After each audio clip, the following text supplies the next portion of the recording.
Welcome dear friends, कैसे हैं आप सब। तो आज हम आपके लिए लेकर आ गए हैं द वॉकिंग डेड सीरीज का पहला सीजन। एंड तक ज़रूर देखिए। और कुछ लाशों को एक कमरे में बंद किया होता है।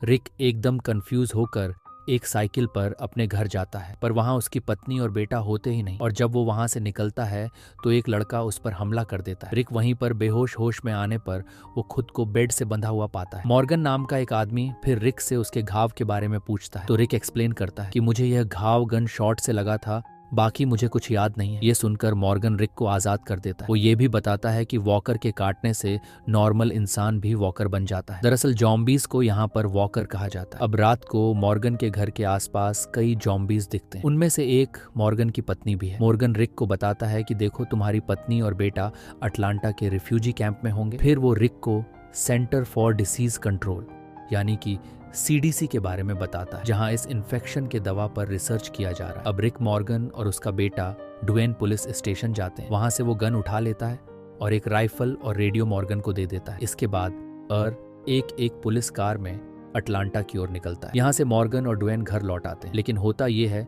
यहाँ पर कि मॉर्गन ऊपर जाकर जॉम्बीज को लगातार शूट करने लग जाता है। वो अपनी पत्नी को भी मारना चाहता है, लेकिन हिम्मत नहीं जुटा पाता। इसी बीच रिक को दिखाते हैं तो हाईवे से सर्वाइवर्स कैंप को एक मैसेज भेजता है। और ये वही कैंप है जहां पर उसकी पे पत्नी लरी अपने बेटे काल के साथ होती है। वो मैसेज रिसीव करते हैं, लेकिन अटलांटा की इस खतरनाक सिचुएशन के बारे में रिक को वार्निंग मैसेज नहीं भेज पाते। अब यहाँ पर लॉरी रिक के बेस्ट फ्रेंड शेन के साथ थोड़ा फ्लर्ट कर रही होती है। रास्ते में यहाँ कार का फ्यूल खत्म हो जाता है और रिक को कहीं फ्यूल स्टेशन नजर नहीं आता। फिर वो अपने पिता के फार्म में जाता है, जहां उन्होंने पूरी फैमिली को शूट कर दिया था और आखिर में खुद भी मर गए। रिक फिर फार्म से एक घोड़ा लेकर आगे बढ़ता है। जब वो अटलांटा सिटी पहुंचता है तो उसे जॉम्बीज घेर लेते हैं। अचानक हेलीकॉप्टर की आवाज आती है। रिक उसी साउंड को फॉलो करता है, लेकिन उसके लिए इतना आसान नहीं होता क्योंकि जॉम्बीज की भीड़ में वो फंस जाता है। जॉम्बीज तो घोड़े पर भी अटैक करते हैं और रिक फिर वहां से बचकर कैसे भी करके निकल जाता है। अब यहाँ से वो एक मिलिट्री टैंक के अंदर छुप जाता है ताकि कोई उसको देख ना पाए। तभी उसे रेडियो पर उसके फ्रेंड ग्लेन की आवाज आती है। यहाँ सर्वाइवर्स कैंप में लॉरी मशरूम्स तोड़ने के बहाने जंगल में जाती है और वहाँ शेन के साथ इंटीमेट हो जाती है। तो यहाँ रेडियो पर एक आदमी रिक को वार्न करता है कि जॉम्बीज घोड़े को खा रहे हैं, तुम जल्दी से वहां से भाग जाओ, ये सही मौका है तुम्हारे लिए। रिक भी हिम्मत करके टैंक से बाहर निकलकर वहां से भाग जाता है। फिर वो एक जगह पर ग्लैन से मिलता है। दोनों लैडर की मदद से एक बिल्डिंग पर चढ़ जाते हैं। वहां से वो सीधे एक ऊंची बिल्डिंग पर पहुंचते हैं, जहां फर्स्ट फ्लोर पर एक स्टोर होता है। यहाँ पर ग्लैन और उसके साथ ही फूड आइटम्स को लेने के लिए आए थे। लेकिन बिल्डिंग के ऊपर से मरल नाम का आदमी जॉम्बीज को शूट कर रहा होता है। लेकिन तभी वहां पर टी डॉग नाम का एक आदमी भी होता है जो मना करता है, क्योंकि उसके एम्यूनिशन खत्म हो रहे थे और वो नहीं चाहता था कि वो खत्म हो जाए। फिर रे को बीच में घुसना पड़ता है और वो मरेल को पेटता है। उसे एक पाइप के साथ हथकड़ी भड़का देता है। अब यहाँ पर मोरल्स नाम का आदमी बताता है कि अटलांटा में देखो कोई सर्वाइवर कैंप है ही नहीं, सब झूठ है। दरअसल हम और बाकी सर्वाइवर्स पहाड़ पर छुप कर रह रहे हैं। तो दोस्तों, अब वो बिल्डिंग के बेसमेंट से होकर बचना चाहते हैं, लेकिन वहां भी जॉम्बीज हट चुके हैं। तो रिक सजेस्ट करता है कि देखो, पास के किसी कंस्ट्रक्शन साइट पर जाकर हम वहां से बच सकते हैं, क्योंकि वहां शायद वो ना हो। पर वहां के सर्वाइवर्स बताते हैं कि जॉम्बीज के बीच से निकलना इतना आसान नहीं है जितना तुम सोच रहे हो, क्योंकि वो जिंदा लोगों को सीधा स्मल कर सकते हैं। बस फिर रिक को एक बेहतरीन आइडिया आता है। वो एक मरे हुए जॉम्बी का खून और बॉडी पार्ट्स को अपने ऊपर लगा लेते हैं। साथ ही वह हाथकड़ी की चाबी टी डॉग को दे देता है। फिर टी डॉग कैंप को मैसेज करता है कि हम ट्रैप हो चुके हैं, पर शेन कहता है कि मैं तुम्हें बचाने के लिए कुछ नहीं कर सकता, लगता है ये मरने वाला है। इसी बीच रिक और ग्लेन जॉम्बीज के बीच से बिल्कुल जॉम्बीज की तरह बिहेव करके चलने लग जाते हैं। लेकिन उनका बैड लक तो देखो, अचानक बारिश हो जाती है और उनके शरीर पर लगा हुआ खून साफ हो जाता है और अब जॉम्बीज को उनकी बू आने लगती है और वो उनको चेस करते हैं। दोनों बचकर एक ट्रक तक पहुंचते हैं बड़ी मुश्किल से, और रिक गलन से कहता है कि भाई तुम ट्रक को बिल्डिंग के अपोजिट डायरेक्शन में लेकर जाओ कैसे भी करके। फिर वो एक स्पोर्ट्स कार का ग्लास तोड़कर उसका अलार्म चालू कर देता है, जिससे होता ये है कि जॉम्बीज वहां पर अट्रैक्ट हो जाते हैं और इसी मौके का फायदा उठाकर उसके साथ ही बिल्डिंग से नीचे आकर ट्रक में चढ़ जाते हैं। लेकिन टी डॉग गलती से हथकड़ी की चाबी ड्रेनेज में गिरा देता है और अब मैरिल बिल्डिंग में बिल्कुल अकेला पड़ा हुआ है, जबकि उसके साथ ही अटलांटा से बाहर निकल जाते हैं। मर्ल अब खुद से ही बातें करता है, लगता है उसका अंत नजदीक आ गया है।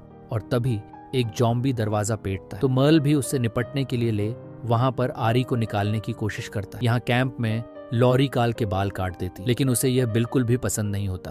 तभी पहाड़ की शांति को चीरती हुई क्लन की स्पोर्ट्स कार वहां पर आ जाती है। दरअसल प्रॉब्लम यह हो गई है यहाँ पर कि वह कार का अलार्म ऑफ करना नहीं जानता, लेकिन उसकी किस्मत थोड़ा अच्छी होती है कि जिम नाम का एक आदमी वहां उसकी मदद करता है। पीछे से उनका ट्रक भी आ जाता है। मोरल्स अपनी फैमिली के साथ मिल जाता है। दोस्तों फिर रिक लास्ट में उतरता है और अपनी फैमिली को देखकर बड़ा इमोशनल हो जाता है। साथ ही वो शेन को थैंक यू भी कहता है, क्योंकि उसने इतने दिनों तक रिक की पत्नी और बेटे को सुरक्षित रखा। अब उनके साथियों में से डेल नाम का आदमी कहता है कि देखो, हमें डेरल को उसके भाई के बारे में बता देना चाहिए। रुके दोस्तों, ये डेरल कौन है आपको पता चल जाएगा। पर रिक कहता है कि देखो, मैं खुद उसे बताऊंगा। दूसरी ओर होता यह है कि एंड नाम के आदमी से शेन की बहस हो जाती है। फिर रात को दिखाते हैं तो लॉरी रिक को उनका फोटो एल्बम दिखाती है जो वो घर से लेकर आई थी। सुबह रिक देखता है कि करोल नाम की औरत ने उसका यूनिफॉर्म धोकर बिल्कुल इस्त्री कर दिया है। इस तरह दोस्तों यहाँ पर घटनाक्रम होता रहता है। दूसरी ओर मोरल, डेल और जिम ने मिलकर ग्लेन की कार के सारे पार्ट्स निकाल दिए हैं, लेकिन रिक दोस्तों अभी भी मरेल को लेने वापस अटलांटा जाना चाहता है। पर तभी होता यह है कि जंगल से बच्चों की चीखें आती हैं। वो जाकर देखते हैं तो एक हिरण को जॉम्बी काट रहा है। फिर ये लोग जॉम्बी को मार डालते हैं। तभी झाड़ के पीछे से टेरिल आता है। अब वो परेशान है दोस्तों, क्योंकि उसने इस हिरण का शिकार किया था, लेकिन अब वो उसे खा नहीं सकते। खाने के लिए बड़ी प्रॉब्लम हो गई है। खा इसलिए नहीं सकते क्योंकि जॉम्बी ने उसको काट लिया है। अब शेन डेरिल को बताता है कि रिक उसके भाई मर्ल को अटलांटा में ही छोड़ आया, तो वो गुस्से में चाकू उठा लेता है दोस्तों। पर वो उसे शांत करते हैं और फिर डेरिल, रिक, ग्लेन और टी डॉग मर्ल को लेने वापस अटलांटा जाते हैं। हाँ दोस्तों, वो टी डॉग बच गया था। अब शेन रिक के रिवॉल्वर के लिए एम्यूनेशन के 4 राउंड्स देता है। फिर डेल भी रिक को वायर कटर्स देता है।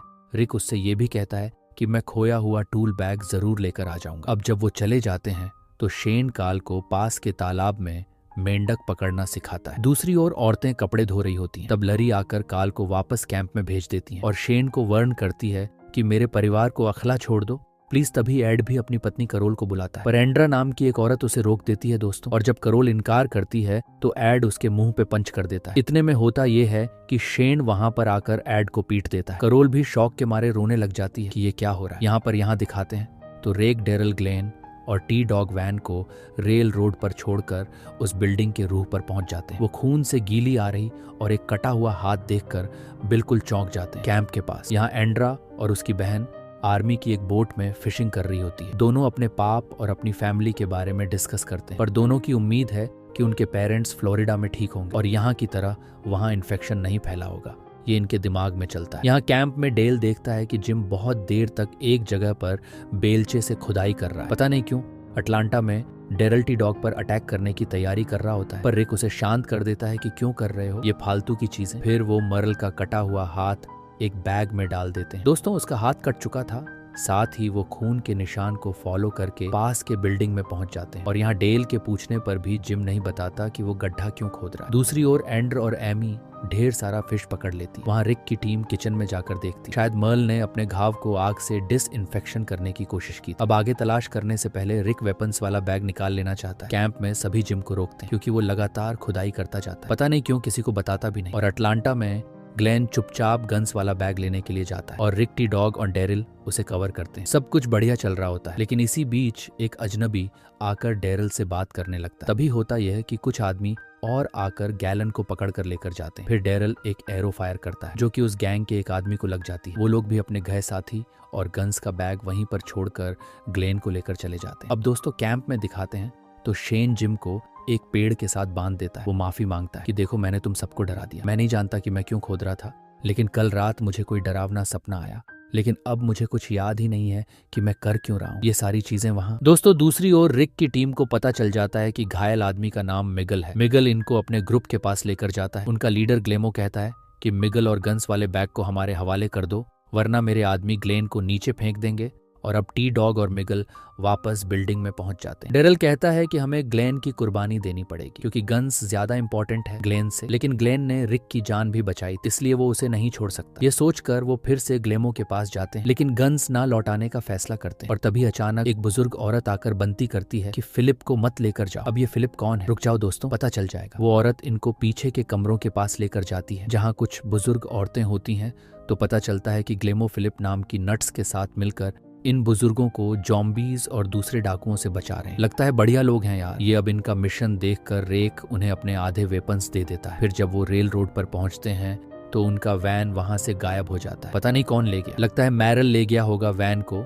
फिर वो पैदल ही चलकर कैंप में लौट आते हैं। तो वहां पर एंड्रिया डेल से एक पेपर रैपर मांगती है ताकि वो अपना मरम मेड नेकलेस संभाल कर रख पाए। वो इसे एमी को उसके बर्थडे पर गिफ्ट करना चाहती है। दूसरी ओर दोस्तों, शेन जिम को खोल देता है और बच्चों के साथ मिलकर फिश की क्लीनिंग करता है। शाम को सभी फ्रेंड फिश एंजॉय करते हैं। अब करोल एड के टेंट में जाती है, लेकिन वो किसी भी सेलिब्रेशन में भाग नहीं लेना चाहता। कैंप फायर में डेल कहता है कि टाइम को ट्रैक करने के लिए मैं रोज अपने वॉच को वाइंड करता रहता हूँ। अब ये बात कर ही रहे होते हैं कि इसी बीच होता ये है, डू को एक जॉम्बी अटैक कर जाती है। दूसरा जॉम्बी तो एमी का हाथ जबा जाता है। अब वहां पर बिल्कुल हलचल मच जाती है, लेकिन सभी मिलकर जॉम्बीज अटैक को मैनेज कर लेते हैं। एंड्रिया अपनी बहन की लाश पर रोने लग जाती है। तब जिम बताता है कि शायद मुझे सपना आया था कि कई लोगों की मौत होने वाली है और इसी वजह से मैं सारा दिन कब्र खोद रहा था। अगली सुबह रिक मॉर्गन को वॉकी टॉकी पर कांटेक्ट करके बताता है कि अटलांटा सिटी अब जॉम्बीज का राज्य बन चुका है, इसलिए तुम अटलांटा से दूर रहना प्लीज।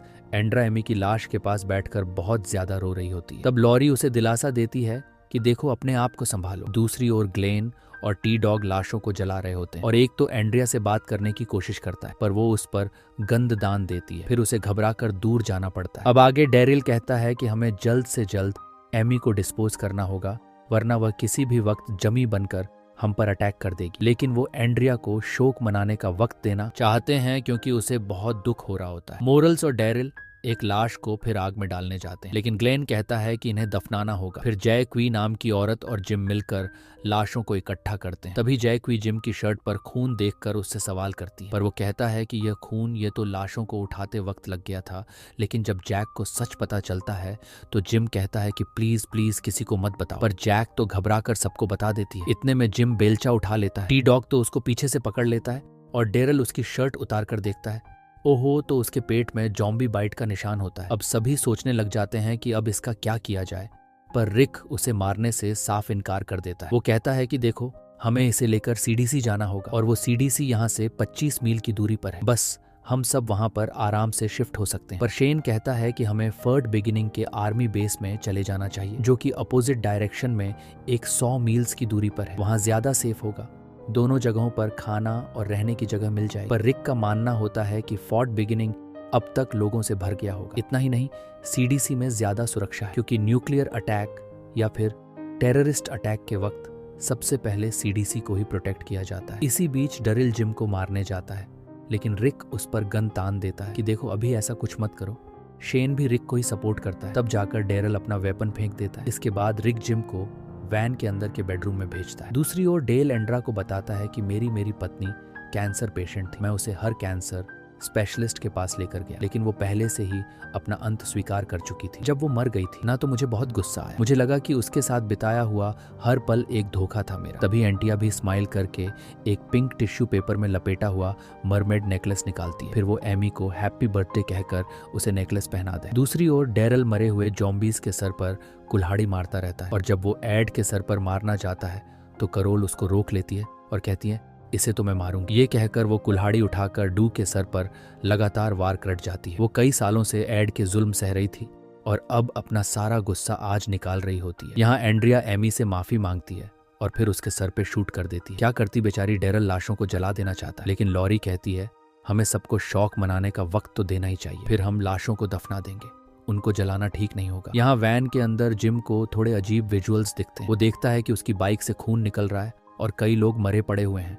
बाहर फिर मरे हुए लोगों का फ्यूनरल होता है। डेल अमी की लाश को एक कब्र की ओर लेकर जाता है, लेकिन एंड्रिया उसे रोक देती है। यहाँ वैन के अंदर जिम खसता है तो खून निकल जाता है। रिक कहता है कि हम तुम्हें सीडी से ले जाने की कोशिश कर रहे हैं, हिम्मत मत हारो, तुम्हें कुछ नहीं होगा। दूसरी ओर शेन लॉरी से कहता है कि तुम रिक को कन्विंसिबल गलत है, पर लॉरी साफ कह देती है कि देखो हम रिक के प्लान के मुताबिक ही चलेंगे, तुम पुरानी बातें भूल जाओ। इनकी बातचीत सुनकर रिक को लगता है कि मेरी गैर हाजिरी में इन दोनों के बीच जरूर कुछ हुआ होगा। बात भी सही हुआ तो था। इसके बाद रिक, शेन और डेल जे जंगल के अंदर जाकर जॉम्बीज को खत्म करना चाहते हैं। क्षण तो फिर से रेक से कहता है कि देखो सीडी से जाना ठीक नहीं है, पर रेक तो अपने फैसले पर बिल्कुल अड़क रहता है। तभी झाड़ियों के पीछे से कुछ आवाजें आती हैं। अब सभी अपनी गन्स लेकर अलग अलग दिशाओं में चेक करने जाते हैं। शेन अपनी गन उठाता है तो उसका एम रिक पर पड़ जाता है और वो गहरी सांस लेकर कुछ सेकंड्स के लिए बिना हिले खड़ा रहता है, लेकिन तभी एक आवाज आती है और उसका फोकस टूट जाता है। फिर वो अपनी गन फेंक देता है नीचे, लेकिन इसी बीच वो नोटिस करता है कि टेल उसे देख रहा था। यहाँ कैंप में लौटकर शेन सबको बताता है कि हमें रिक का फैसला मान लेना चाहिए क्योंकि उसमें ही भलाई है। हम कल सुबह सीडीसी की ओर निकलेंगे। सुबह होते ही रिक मॉर्गन को कांटेक्ट करने की कोशिश करता है। वो बताता है कि हम सीडीसी जा रहे हैं, हम वहाँ का रूट मैप हमारी रेड कार पर टेप से चिपका कर जाएंगे ताकि तुम और तुम्हारा बेटा मैप को फॉलो करके सीडीसी पहुंच सके। अब यहाँ शेन सबको इंस्ट्रक्ट करता है कि सभी को एक साथ रहना होगा, कोई इधर उधर नहीं जाएगा।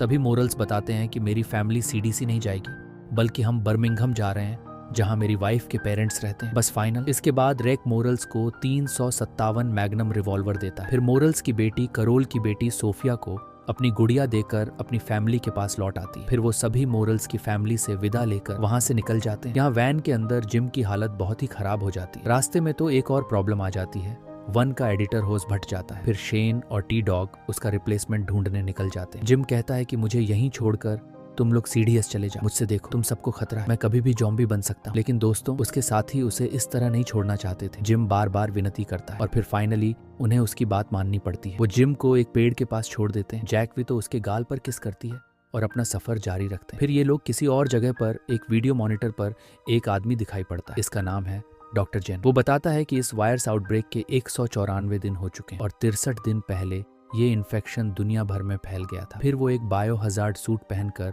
अपनी लैब में पहुंचता है। साथ ही एक टिश्यू पेपर निकालता है जिस पर TS19 लिखा है। सैंपल निकालकर वो एक एक्सपेरिमेंट करता है और उसी दौरान वह गलती से सैंपल पर एक लिक्विड गिरा देता है। तभी एक अलार्म बजता है और उसे अलर्ट करता है कि एयर क्वालिटी टॉक्सिक हो गई। वो तुरंत एक डीकंटेम चैम्बर में जाता है और अपना सूट निकाल देता है। साथ ही एयरलॉक की सेफ्टी के बीच अलर्ट मैसेज सुनता है कि फुल डीकंटेम शुरू हो गया है। वो परेशान हो जाता है कि उसका सैंपल अब किसी काम का नहीं रहा। वो जगह पूरी तरह जलने लगती है। अब जेनर बताता है कि मेरे सारे टेस्ट सैंपल्स मिट चुके हैं, इसलिए मेरे जीने का कोई मतलब ही नहीं है। मैं खुदकुशी करने जा रहा हूँ, लेकिन मरने से पहले वो जी भर के शराब पीना चाहता है। उसकी आखिरी ख्वाहिश यहाँ दिखाते हैं दोस्तों। दूसरी ओर तो रिक और उसके साथी शाम को सीडीसी पहुंच जाते हैं। वहाँ कई 100 लाशें पड़ी होती हैं। फिर वो मेन बिल्डिंग पर पहुंचते हैं जो पूरी तरह से बंद होती है। सिक्योरिटी मॉनिटर के जरिए जेनर उनको देख लेता है। बाहर तो जॉम्बीज इनको सेंस कर लेते हैं कि अंदर कोई पक्का है। शेन कहता है कि अभी भी वक्त है, हम फोर्ट विनिंग जा सकते हैं। एंड्रिया कहती है कि देखो, फ्यूल बिल्कुल खत्म हो गया है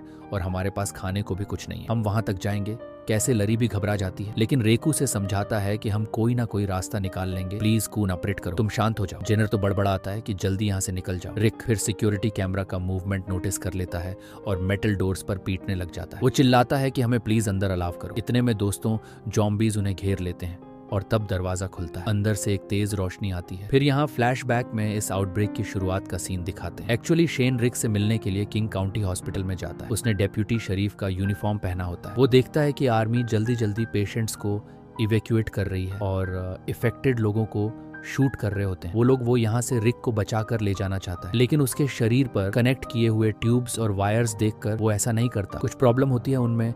दरअसल रिक कोमा में है दोस्तों। तभी 2 आर्मी सोल्जर्स अंदर आ जाते हैं और शेन रिक के बेड के पीछे छुप जाता है ताकि कोई देख ना पाए। पूरे को जगाने की बहुत कोशिश करता है, लेकिन तभी पावर ऑफ हो जाती है और सारे मॉनिटर्स बंद हो जाते हैं। वो अपने पार्टनर रिक को किसी भी तरह बचाना चाहता था। फिर वो उसके सीने पर कान रखकर सुनता है, पर उसे रिक के धड़कन सुनाई नहीं देती। वो बहुत दुखी हो जाता है कि कहीं रिक मर तो नहीं गया और वो रिक को कमरे में बंद कर देता है। कुछ भारी चीजों से दरवाजे को ब्लॉक कर देता है।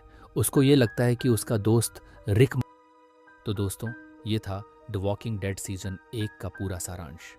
क्या रिक और उसकी टीम अगली मुश्किलों का सामना कर पाएंगे? ये जानने के लिए बने रहिए अगले भाग के लिए। और हाँ, अगर वीडियो पसंद आई हो तो लाइक ज़रूर करें, अपना विचार कमेंट करें और चैनल को सब्सक्राइब करना न भूलें। मिलते हैं अगले एपिसोड में।